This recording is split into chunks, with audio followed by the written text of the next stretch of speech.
হুমায়ূন আহমেদ একটা কথা বলেছিল, মানুষ যখন হাসে পুরো পৃথিবী তার সঙ্গে হাসে, আর মানুষ যখন কাঁদে তখন তার সাথে কাঁদার মতো কেউ থাকে না। আসলে কথাটা একেবারেই বাস্তব। আপনার ভালো সময় সুসময় দুধের মাছির মতো সবাই আপনার পিছে ঘুরঘুর করবে। আপনার বন্ধুর অভাব হবে না, কিন্তু দুঃসময়ে কোনো বন্ধুই আপনি খুঁজে পাবেন না।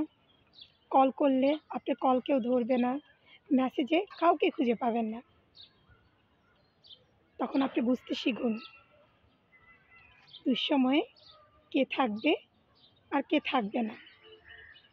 সুসময়ে কিছু বিশেষ বন্ধুর মিষ্টি বুলিতে নিজেকে গলে ফেলবেন না, তাদের থেকে দূরত্ব বজায় রেখে চলুন।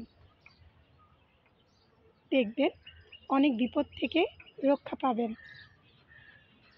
ভালো থাকবেন সবাই। আল্লাহ হাফেজ।